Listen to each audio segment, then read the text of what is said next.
ఇంటి జాగా ఉండాలా, టాయిలెట్ ఉండాలా, గ్యాస్ ఇవ్వాలా, 3 సిలిండర్లు ఉచితంగా ఇస్తాం. గ్యాస్ కూడా pipeline gas PNG is better than LPG. నేను పిఎన్జికి పోతున్నా. ఇప్పుడు పిఎన్జిపై 3 గ్యాస్ ఎంత వస్తే అంత డబ్బులు వాళ్ళకే ఇస్తా. 15-20% తగ్గుతుంది. పైప్ లైన్లో ఎప్పుడు కావాలంటే అప్పుడు వాడుకుంటాడు పిఎన్జి అయితే. ఇంకా గ్యాస్కు బుక్ చేసుకునే పని లేదు, కరెంట్ మార్గం వాడుకుంటాడు.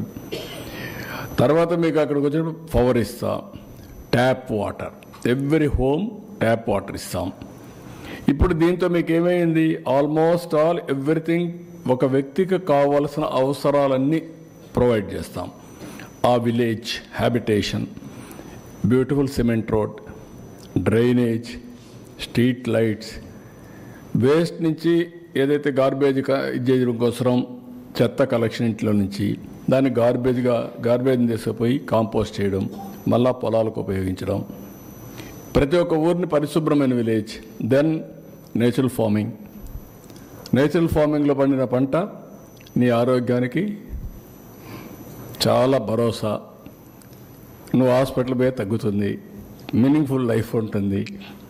ఇంట్లో పైన కరెంట్ ఉత్పత్తి చేస్తున్నావు, నీ వెహికల్కి నువ్వే ఛార్జ్. నేను అడిగాను మా ఊర్లో పోయి, మా ఊర్లో కూడా 6-7 వెహికల్స్ ఉన్నాయి, 10 వెహికల్స్ కార్లు ఉన్నాయి. పక్క ఊర్లో ఇంకొక 10 ఉన్నాయన్నారు, ఇంకొక ఊర్లో చూసి 20-30 ఉన్నాయన్నారు. పిల్లలు చదువుకున్నాక వాళ్ళే పంపించేస్తున్నారు. ఇప్పుడు నేను చెప్పేసిన పాలసీలో ఇంటి పైన పెట్టుకుంటే కార్ ఛార్జ్ చేసుకో, నీకు ఖర్చు లేదు. You go anywhere and come back. సైకిల్కి చేసుకో ఛార్జింగ్, స్కూటర్కి చేసుకో. నేను 200 యూనిట్లు అందరికీ ఫ్రీగా ఇస్తున్నా. 300 యూనిట్లు 78,000 ఇస్తాం సబ్సిడీ. మిగిలింది నువ్వు బారో చేసుకుని నువ్వే పే చేసుకో.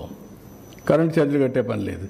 లేదు నేనే ఇస్తా, తిరిగి కరెంట్ మాకి ఆ మిగిలిన కరెంట్ ఛార్జీలు కట్టే పరిస్థితి ఉండదు. ఆ డబ్బులు తీరే వరకు అడ్జస్ట్ చేసుకుంటాం, తర్వాత మీకే ఇస్తాం అసెట్.